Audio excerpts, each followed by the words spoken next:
Welcome to the Business School video series. I'm with Akshay Sarma, a Cambridge Judge MBA student.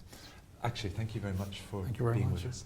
Can we start just with a little bit of your background prior to coming to business school? Sure. I'm basically from this city called Hyderabad, which is in the south of India. Before coming for my MBA, I spent time with Deutsche Bank. Had about 6 years with them in different roles. Started off in the middle office as a trader's assistant in London, then worked with them in Frankfurt, and then in Singapore, then in India.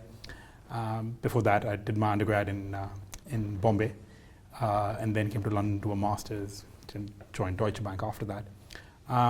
After about 6 years with Deutsche, I kind of thought I wanted to try something on my own, went away, tried my hand at a startup. At the same time, applied to Cambridge, because I realized I wanted to widen my thinking, understanding of different fields. Felt I'd become a bit one-dimensional with just the financial markets. And yeah, then I got into Cambridge and been here enjoying beautiful Cambridge for the last 6 months. What were two or three things perhaps about the Cambridge Judge MBA that really appealed to you, or skills you were looking to develop? Yeah, I think my brother's in the IT field. He's head of technology for one of the startups with ADP in New York. And we've been talking about technology startups for a while. So I was very keen on understanding technology a little bit more, exposing myself to people who had the idea behind this. And Cambridge was ideal because I wanted a one-year MBA. I didn't want to spend 2 years doing an MBA in the US or even an LBS. I was very clear on that. So Cambridge was a very natural choice for me. So that was the first reason why I applied here. The other one was the brand. I mean, Cambridge University is number one, number two, depending on what papers you look at, but it's the best university out there. A year spending a time in this place would be awesome. So these were the two major driving factors behind it. And the third was I missed London. I spent about 4 years of my life there. I really, really loved the city. And I was trying to see if I could come back again, spend some more time here in whatever way, maybe work after the MBA in whatever form. So I thought I wanted to come back to the UK again. So yeah, pretty natural choice for me. It fit in pretty well with my story at that point in time. So. You had a tough finance exam this morning, but as you look back on the last year, what has been a particular highlight for you? There have been a few, but I think the best one was something we ended last week. It's called negotiations. We negotiate trades in an investment bank, but this kind of negotiation is very different. It's, I think, the most practical and most brilliant course the MBA has to offer so far. We were put in a situation where we were debating different things. In one class, you're a corporate trying to build a port where you're literally dealing with labor unions, banks, other ports are involved, and you're trying to negotiate how to build a new port. On the other hand, the next class, we were dealing with the 9/11, the building of the Freedom Towers. So you're part of the commission that's negotiating with the family, with the state, with the city, and you understand what goes into it. Emotions is a big part. How do you deal with emotion in the negotiation? You need to talk about money and profit and emotion at the same table, and people have different priorities. So you need to be ready to wear different hats. You need to change the way you are. I made a few mistakes in those sessions. I ended up on the wrong side of certain deals, but then when I went back home and I'm like, I know what I need to do if I'm in the situation again. So I think that's definitely been the best part about it. There've been a few others. The strategy course was absolutely amazing. It's ranked number 6 in the world, so it's an absolute beautiful course. The Allegro is awesome. But I think the negotiations it's been my favorite experience so far. Now, of course, you share that negotiation with the classmates coming from 47 other nationalities. How does that make a difference in terms of what you're learning for strategy, negotiations, or any other parts of the I think that's a very crucial aspect, again, when you come down to Cambridge for an MBA. 47 countries with people who've worked for 6 years, at least, on average. It's been awesome. They have different perspectives, different takes, and I think I understood the importance of actually understanding the individual you're negotiating with. I did this in my last negotiation class, till then I didn't get it. But you start seeing who's in your team, and you're like, okay, I know his story, and I know how he might think because he's playing this role. So it's important to your research in a negotiation, for example, understanding where they're coming from, because I think people's personal stories, their background has a big influence on how they think, what is important to them. Are they driven by money? Are they driven by emotions? Are they driven by values? It comes from who you are, where you've worked. So that has been pretty awesome for me. I mean, I worked in an international bank before, so you could say, I always thought, I knew how to deal in an international team. This is very different. I've learned a lot about myself. I know what I need to improve on. I've tried. I don't know how much I've succeeded, but I'm still working on things. But it's awesome. It helps you realize what you're good and what you're bad at. So looking at some of the challenges, perhaps also, was there a moment when you thought to yourself, why did I choose to put myself through all of this? I think the biggest challenge on the Cambridge MBA is time. I think I signed up for a lot of things outside the MBA. I row. I'm playing cricket for my college club now. I've joined a startup as a CFO. I'm involved with something called Cambridge University Entrepreneurs, which is the oldest student entrepreneur body out here. I represent the MBAs on their board. So there's a lot that you're involved in. So multitasking, I thought I was always good at it because I was a trader at Deutsche and I had to handle trading my own portfolio versus closing deals.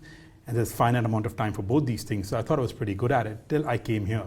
This has taught me time management at a whole new level. This is, I don't know, if you're working on a trade in a bank, you're on it for like 2 months and then you get some breathing space. I've been in this thing for 6 months and there is no breathing space. It's been amazing. So there are times when I look back and I'm like, I should not have joined the startup. I should not be rowing at 5 in the morning when it's -5 degrees outside. But I think the experience has been brilliant. I wouldn't trade it for anything in the world. The MBA is a big investment in time and in money, and you mentioned focusing on a top 1-year program. Yeah. How did you finance your studies? I managed to save some money, so that was pretty good. Mom and dad chipped in a little bit towards the end. I ran a bit short, but it came on my own. I didn't want to take a loan. It was a very conscious decision. I saved up planning towards the MBA because I'd done a master's before with a loan, and the pressures that brings in terms of finding a job, I didn't want that this time. I wanted a bit more freedom in trying to explore other opportunities. I don't know what kind of industry I might end up going in after this, so I thought I want some freedom. So I started saving up a little bit. Mom and dad obviously play a big role in a big investment for a year. So yeah, it was pretty much financed on my own. Right, now you're exploring several options. How has the business school helped to open up those different opportunities for you? I think I'm exploring them because of the business school. I was always very keen on exploring 2 sectors in India as the country grows. One is education and one is agriculture. I think as population grows, both of these become very important.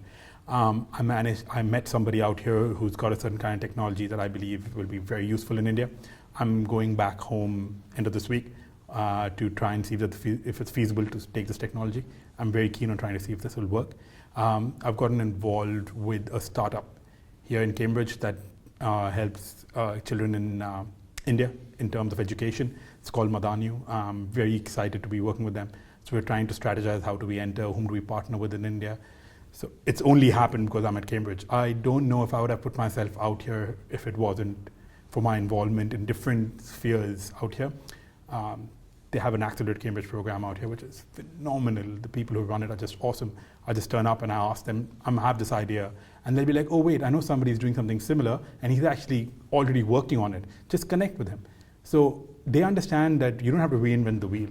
It's just a matter of bridging the knowledge gap that's out there. And in that aspect, people are very, very helpful. It's a phenomenal place to come and try out different things. You've already been very active in clubs and yes. activities. How do you then see, as an alumnus of the school, how do you see that network also contributing to the next few years of your development? I think it's going to be huge because in an MBA class, people are passionate about different things. So people have their hands in a lot of pies at some point. They clearly have to pick one as a profession, but I think their interest in other fields still lie, and they're always exploring opportunities. I know a couple of my friends and me are finance guys out here, and we've talked about trying to be in touch to explore opportunities to invest in different countries. So something like that doesn't happen. You literally have a class here from 45 different countries. Now you're talking about the chance of literally building a network on these countries. Include alumni of the past who have been really friendly every time I've reached out to them. It's amazing. It literally gives you access to the world, any area of the world, any industry, any sector. So if you're keen, all you have to do is get in touch with somebody in the MBA office and say, I want help understanding this, and they almost have a name for you every time. So it's a very crucial factor, and I really hope that I can be a part of that clog at some point, it'll be handy. I think it'll be very useful for the classes coming in and for us just to tap into people who've been a part of the business school. Right. Now, of course, it's competitive to get into the program. Looking back, do you have any advice on the admissions process for the Cambridge Judge MBA? That I think is one of the hardest ones. I think the first one I'd advise anyone applying is do not take a rejection hard. It's not that you're not good enough. That school just isn't looking for somebody like you. I think that's the hardest part, because people apply to the Harvards and the Whartons of the world, and everyone wants to get into the best schools. But I think you need to understand what you need to get out of an MBA. I did that, and I managed to get into this one. Same thing applies for them. If you really are convinced that this is a good fit for you, that's the first test you need to do. What are your ambitions? What is that school focusing on? Is this a good marriage? And if it is, then by all means, you should apply. Great. Well, I'm delighted that it's such a positive experience. Akshay, thank you very much for your time for this interview. Thank you very much.